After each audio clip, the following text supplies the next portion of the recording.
उपस्थित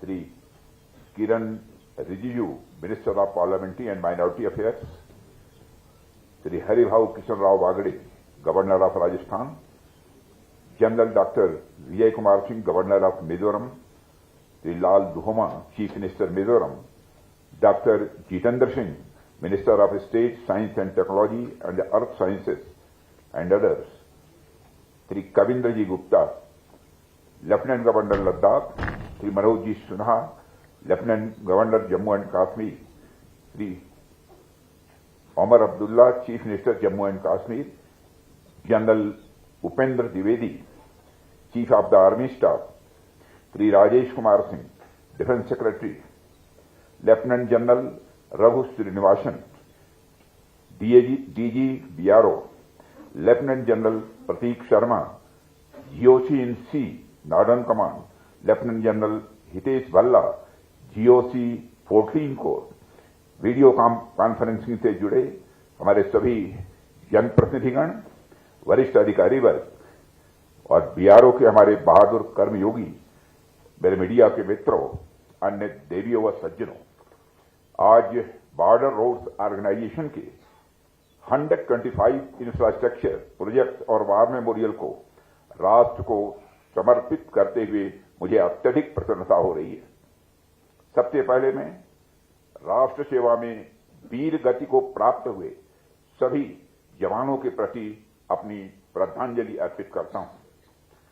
साथियों, हमारे जवानों ने हमेशा से जिस पराक्रम और वीरता का परिचय दिया है, वो अपने आप में हम सब के लिए एक इंस्पिरेशन है। और मैं सही कहूं तो आज हम जिन इंफ्रास्ट्रक्चर प्रोजेक्ट्स का इनाग्रेशन यहां कर रहे हैं, ये हमारे उन्हीं वीरों को राष्ट्र की ओर से श्रद्धांजलि है। इन्हें राष्ट्र को समर्पित करते हुए सचमुच मुझे गौरव की अनुभूति हो रही है। साथियों, हमारी सेनाओं के बहादुर जवान और आप जैसे बीआरओ के सभी कर्मी देश के लिए लगातार काम करते रहते हैं। किसी भी मौसम में, किसी भी स्थिति में काम करते रहने की आपकी जो भावना है, उसी का यह परिणाम है कि आज हमारा देश लगातार नई ऊंचाइयों को छू रहा है।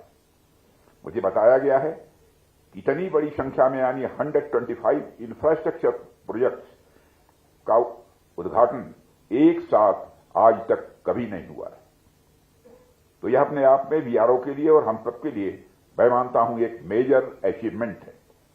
और यह अचीवमेंट एक तरफ तो विकसित भारत के संकल्प का प्रमाण है, तो वहीं दूसरी तरफ यह प्रोजेक्ट्स बॉर्डर इंफ्रास्ट्रक्चर को मजबूत करने की हमारी सरकार की अनवेवरिंग कमिटमेंट की भी एक सजीव उदाहरण है।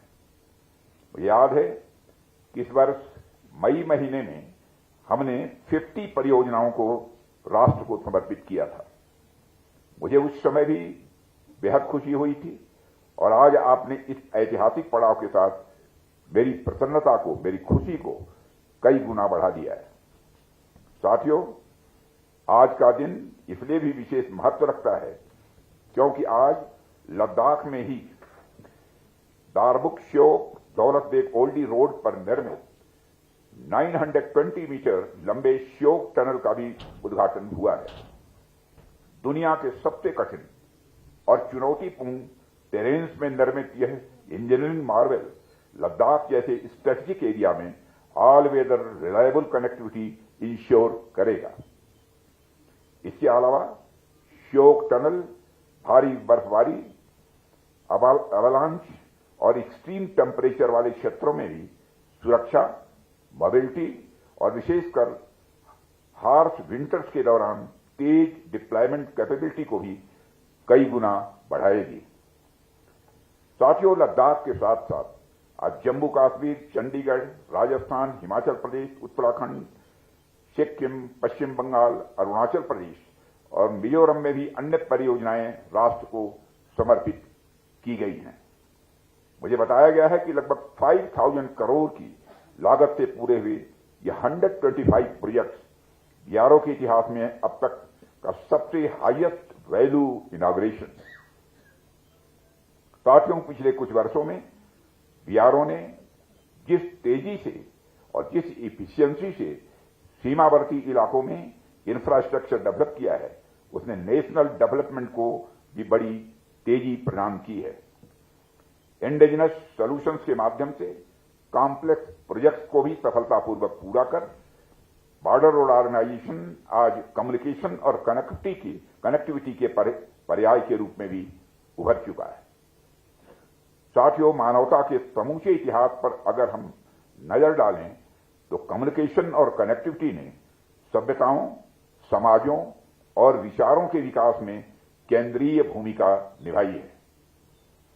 आदिम युग की गुफा चित्रों से लेकर आज के डिजिटल नेटवर्क तक कम्युनिकेशन की हर प्रगति ने मनुष्य को न केवल जानकारी साझा करने में सक्षम बनाया है, बल्कि इसने सामूहिक चेतना के निर्माण में अपनी प्रभावी भूमिका निभाई है और इसने सामाजिक प्रगति में अपनी भूमिका निभाई है और इसने सभ्यता और संस्कृति को दिशा देने में भी अपनी भूमिका निभाई है। यह एक हिस्टोरिकल फैक्ट है कि जिस समाज में कम्युनिकेशन सशक्त होता है, वहां लोकतांत्रिक मूल्यों, सांस्कृतिक विविधता और साइंटिफिक टेम्पर को फलने फूलने का स्वाभाविक रूप से अवसर भी मिलता है। और इस प्रकार कम्युनिकेशन और कनेक्टिविटी केवल तकनीकी तंत्र या उपकरण भर नहीं है, बल्कि मानव सभ्यता के निरंतर विकास के या आधार स्तंभ भी है।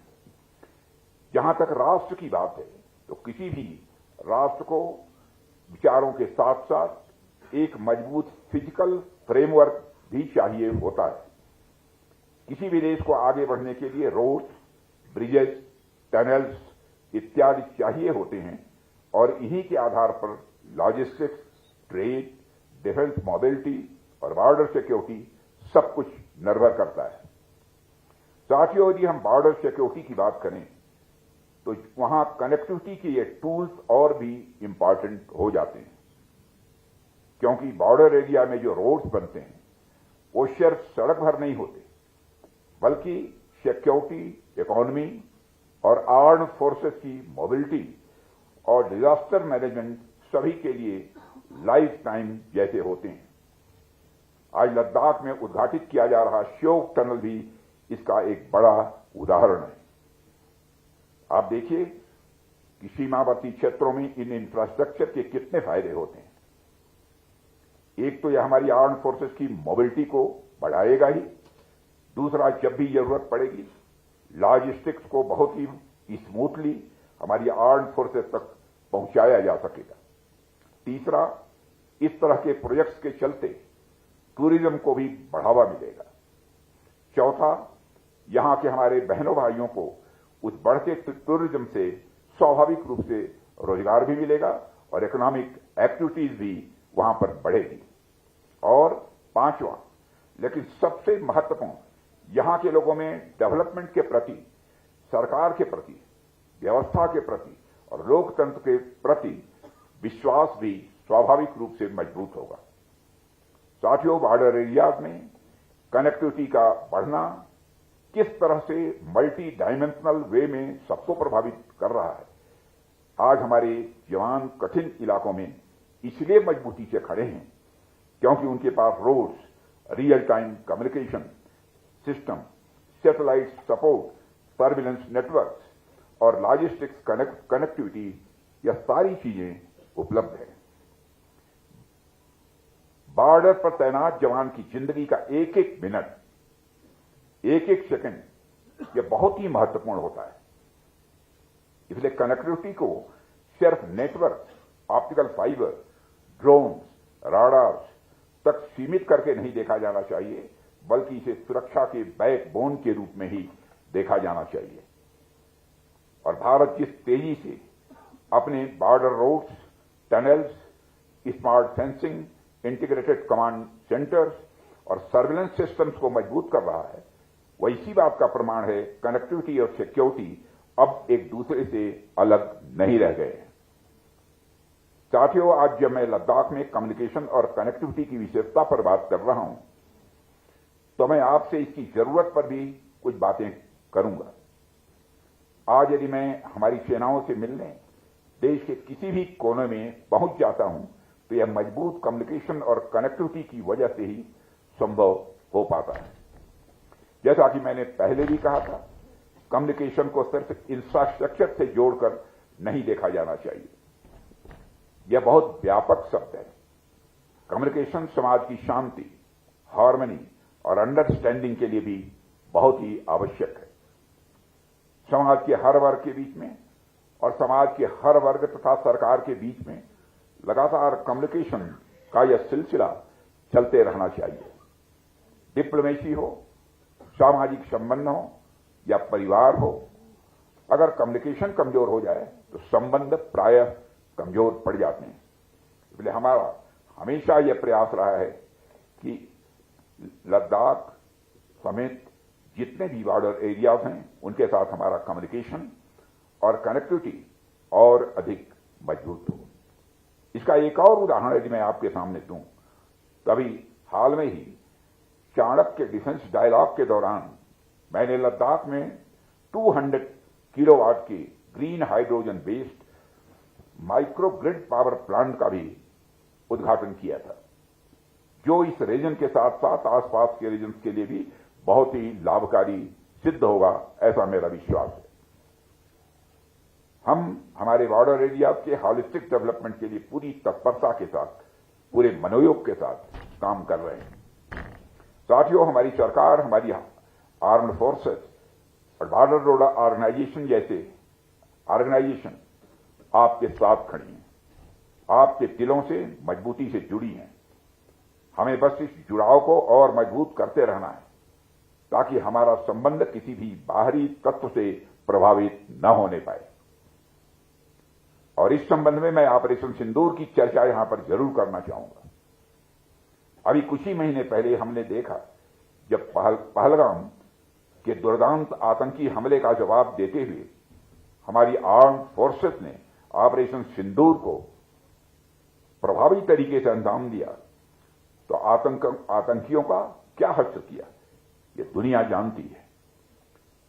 वैसे करने को तो हम बहुत कुछ कर सकते थे, लेकिन हमारी सेनाओं ने पराक्रम के साथ साथ धैर्य का भी परिचय देते हुए उतना ही किया जितना कि आवश्यक था। इतना बड़ा ऑपरेशन इसलिए संभव हो पाया क्योंकि हमारी कनेक्टिविटी स्ट्रांग थी। हमारी आर्म्ड फोर्सेस के पास सही समय पर लॉजिस्टिक्स को पहुंचाया जा सका। बॉर्डर एरियाज के साथ भी हमारी कनेक्टिविटी बनी रही, जिसने ऑपरेशन सिंदूर को ऐतिहासिक सफलता दी है। साथियों, ऑपरेशन सिंदूर के दौरान हमारी आर्म्ड फोर्सेज और सिविल एडमिनिस्ट्रेशन के साथ बॉर्डर एरियाज के नागरिकों का जो कोऑर्डिनेशन देखने को मिला है, वह भी अपने में इनक्रेडिबल है। मैं लद्दाख के साथ साथ बॉर्डर एरियाज के हर नागरिक को हमारी आर्म्ड फोर्सेज का सहयोग देने के लिए आभार प्रकट करता हूं। यह कोऑर्डिनेशन, यह म्यूचुअलिज्म ही हमारी पहचान है। हमारा आपसी जुड़ाव ही हमें दुनिया में सबसे अलग पहचान दिलाता है। साथियों, न केवल सिक्योरिटी, न केवल इंफ्रास्ट्रक्चर डेवलपमेंट, बल्कि इकोनॉमिक प्रॉस्पेरिटी के संबंध में भी हमारी कनेक्टिविटी और कम्युनिकेशन का एक बहुत ही महत्वपूर्ण योगदान रहा है। उदाहरण के लिए, अभी हाल ही में यानी 2025-26 के दूसरे क्वार्टर में भारत की जीडीपी ग्रोथ यदि 8.2% तक पहुंची, तो उसके पीछे का एक बड़ा फैक्टर हमारी मजबूत कनेक्टिविटी और कम्युनिकेशन रहा है। और यह ग्रोथ सरकार की प्रो ग्रोथ पॉलिसी और रिफॉर्म के साथ साथ हम सभी भारतीयों की मेहनत का ही यह परिणाम है। दुनिया भर में तमाम चैलेंजेज आए, कई जगहों पर युद्ध देखने को मिले, कई जगहों पर छोटे मोटे कन्फ्लिक्ट्स भी देखने को मिले। ऑपरेशन सिंदूर के बाद हमें भी एक बड़ा कन्फ्लिक्ट देखने को मिला, लेकिन उन तमाम चुनौतियों के बावजूद हमारी अर्थव्यवस्था कहीं रुकी नहीं। उन तमाम चुनौतियों के बावजूद हम आगे बढ़ते रहे। आज इस महत्वपूर्ण अवसर पर मैं lieutenant general Shri Raghu Srinivasan, DG border road organisation और बीआरओ के सभी जितने भी ऑफिसर्स हैं, कर्मी हैं, सेना के जवान हैं, सबकी मैं हृदय से भूरी भूरी सराहना करता हूं, उनकी प्रशंसा करता हूं। साथियों, बीआरओ ने जिस तरह से देश के सीमावर्ती इलाकों को भारत के बाकी हिस्सों से जोड़ा है, वह अभूतपूर्व है। और मैं कह सकता हूं, इसके पहले इस तरीके से बीआरओ को काम करते हुए इस देश ने नहीं देखा था, जो विगत कुछ वर्षों में बॉर्डर रोड ऑर्गेनाइजेशन ने काम किया है। जिस तरह से आप एक स्ट्रांग इंफ्रास्ट्रक्चर तैयार करके देश को समर्पित करते हैं, उसके लिए आप सभी बधाई के पात्र हैं। साथियों, आप सबकी जिजीविषा आपके निर्माण कार्यों में तो दिखती ही है, लेकिन इसके साथ साथ आप जिस तरह से ह्यूमैनिटेरियन असिस्टेंस में अपनी भूमिका निभाते हैं, वह भी बेहद सराहनीय है। इस वर्ष आपदाओं के दौरान बॉर्डर रोड ऑर्गेनाइजेशन की भूमिका यह असाधारण रही है।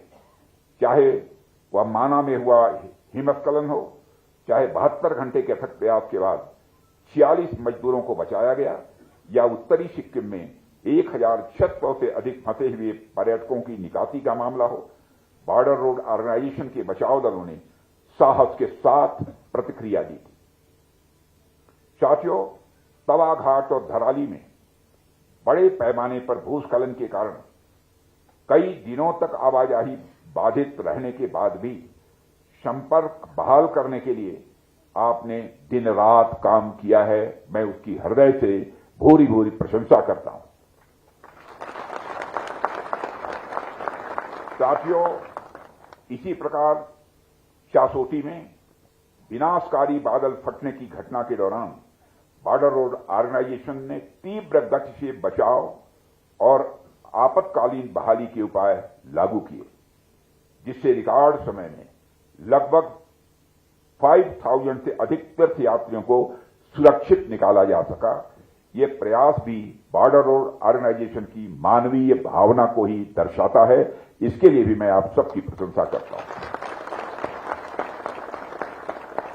साथियों, बॉर्डर रोड ऑर्गेनाइजेशन के साथ साथ इस मंच से अपनी तीनों सेनाओं की भी मैं सराहना करना चाहता हूं।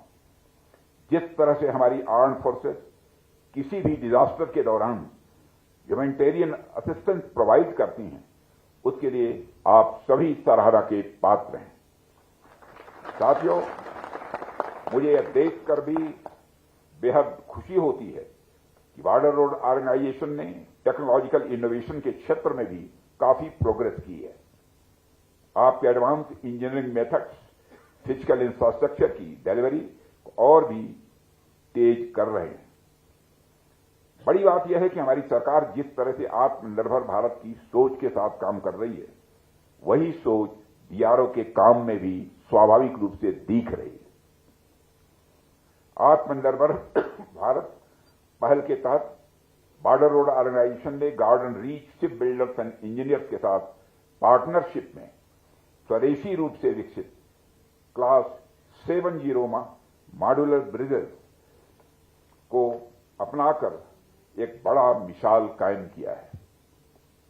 यह class 70 load wearer modular bridges पूरी तरह से देश में ही डिजाइन और मैन्युफैक्चर किए गए हैं, जो भारत की इंजीनियरिंग आत्मनिर्भरता में एक महत्वपूर्ण माइलस्टोन है। कई अग्रिम स्थानों पर ऐसे पुलों का सफल निर्माण इस बात का यह प्रबल उदाहरण है कि कैसे स्वदेशी तकनीक, इंडिजिनस टेक्नोलॉजी बॉर्डर एरियाज में इंफ्रास्ट्रक्चर को बदल रही है। साथियों, मुझे कहते हुए भी प्रसन्नता की अनुभूति हो रही है कि सरकार बॉर्डर रोड ऑर्गेनाइजेशन की हर एक्टिविटी में उसका पूरा सहयोग कर रही है। पिछले कुछ वर्षों में बॉर्डर रोड ऑर्गेनाइजेशन के बजट में तेजी से वृद्धि हुई है। वित्त वर्ष 2024-25 में बीआरओ ने रिकॉर्ड 16,690 करोड़ रुपए का एक्सपेंडिचर किया है, जो अब तक का सबसे बड़ा एक्सपेंडिचर है। और इसके अलावा फाइनेंशियल ईयर 2025-26 के लिए 18,700 करोड़ का लक्ष्य निर्धारित किया गया है, जो बीआरओ की क्षमता में सरकार के विश्वास को यह रेखांकित करता है और बीआरओ के प्रति एक विश्वास पैदा करता है। साथियों, आपका जो ध्येय वाक्य है, श्रमेण सर्वम साध्यम, मैं इसे सिर्फ एक वाक्य के रूप में नहीं देखता हूं, बल्कि यह वाक्य अपने आप में एक प्रेरणा है, एक इंस्पिरेशन है। श्रम सिर्फ शारीरिक प्रयास नहीं होता है, बल्कि यह मन की दृढ़ता, लक्ष्य की स्पष्टता और निरंतरता का नाम है। साथियों, एक समय के बाद परिस्थिति, संसाधन, विचार, दुर्विचार, सारी चीजें पीछे छूट जाती हैं, लेकिन जो आगे बढ़ता जाता है वह केवल है श्रम, आपका परिश्रम। जैसे आप आत्मनिर्भर भारत का उदाहरण देख लीजिए। जब हमने डिफेंस सेक्टर में भारत को आत्मनिर्भर बनाने के लिए प्रयास करना प्रारंभ किया, तो हमारे इन प्रयासों पर सवालिया निशान भी लगाए गए। हमारे पास ऐसा कोई कॉन्क्रीट सिस्टम नहीं था कि हम भारत में आर्म्स एंड इक्विपमेंट बना पाए, लेकिन हमारे प्रधानमंत्री मोदी जी के मार्गदर्शन में हमने डिफेंस सेक्टर में इंपोर्ट बेस्ड कंट्री थे, लेकिन हमने मेहनत जारी रखी प्रधानमंत्री जी के नेतृत्व में, और पिछले 10 वर्षों में हमने जो मेहनत की उसका परिणाम आज हमें मिल रहा है। हमारा डोमेस्टिक डिफेंस प्रोडक्शन जो 2014 में जहां लगभग केवल 46,000 करोड़ रुपये था, वह आज बढ़कर 1.50 लाख करोड़ से अधिक तक पहुंच गया है। इसके अलावा डिफेंस एक्सपोर्ट जो 10 वर्ष पहले अप्रॉक्सीमेटली 1,000 करोड़ रुपए हुआ करता था, आज वह अप्रॉक्सीमेटली 25,000 करोड़ रुपए तक पहुंच गया है। यह तो सिर्फ एक उदाहरण मैंने आप सबके सामने रखा है। ऐसे हजारों उदाहरण आप अपने आसपास देख सकते हैं। न सिर्फ रक्षा क्षेत्र में, बल्कि पिछले 10 वर्षों में हमने अनेक नए IIT व अनेक नए IIMs बनाने के साथ साथ देश भर में लगभग 400 नई यूनिवर्सिटीज भी स्थापित की हैं। जिस तरह से हमने अपने कार्यकाल में सड़क, एयरपोर्ट और रेलवे में इंफ्रास्ट्रक्चर डेवलपमेंट को बढ़ावा दिया, देश दुनिया में उसकी मिसालें पेश की जाती। 2014 तक जहां भारत के पास 97,000 किलोमीटर तक के नेशनल हाईवे थे, वहीं प्रधानमंत्री मोदी जी के नेतृत्व में आज इनकी संख्या बढ़कर लगभग 1.5 लाख किलोमीटर तक पहुंच चुकी। 2014 में भारत के पास जहां पर केवल 74 एयरपोर्ट्स हुआ करते थे, वहीं आज मोदी जी के नेतृत्व में उनकी संख्या 2 गुनी हो गई है। कुल मिलाकर यदि कहना हो साथियों, तो मैं कह सकता हूं कि आपकी सफलता उसी पर टिकती है कि आपने कितना परिश्रम किया है। साथियों, अगर श्रम रुक गया, परिश्रम रुक गया, तो प्रगति भी स्वाभाविक रूप से रुक जाएगी। अगर प्रयास कमजोर हुआ, तो परिणाम भी स्वाभाविक रूप से कमजोर हो जाएंगे। इसलिए श्रम कोई विकल्प नहीं है, श्रम अनिवार्यता है। श्रम आज के समय की यह जरूरत है। श्रम एक भावना है जो हम सबके अंदर रहनी चाहिए। आप आज जितना श्रम कर रहे हैं, बीआरओ का नाम उतना ही ऊंचा हो रहा है। देश का विकास और तेजी के साथ हो रहा है। आपका यही श्रम आने वाले वर्षों में आपकी पहचान, आपकी उपलब्धियां और आपका गौरव बनकर आपके साथ खड़ा होगा। यह बात मैं विश्वास के साथ कह सकता हूं। साथियों, मुझे पूरा विश्वास है कि बीआरओ और सरकार के और इस देश के नागरिकों के भरोसे पर ऐसे ही खरा उतरता रहेगा। श्रमेण सर्वम साध्यम कि आपकी जो भावना है वो इसी प्रकार असंभव को भी संभव बनाती रहेगी। साथियों, आप इसी तरह राष्ट्र की दूरस्थ सीमाओं को भी देश के बाकी हिस्सों से जोड़ते रहेंगे और लोगों के दिलों में अपनी जगह इसी तरह बनाते रहेंगे, ऐसा भी मेरा पक्का विश्वास है। इन्हीं शुभकामनाओं के साथ एक बार मैं director general BRO lieutenant general Shri Raghu Srinivasan ji, और साथ उनकी पूरी टीम और बीआरओ के जितने भी कर्मी हैं उनके प्रति उनको मैं फिर से साधुवाद देता हूं, उनकी भूरी प्रशंसा करते हुए, और यहीं पर मैं अपनी बात समाप्त करता हूं। आप सबको बहुत बहुत धन्यवाद।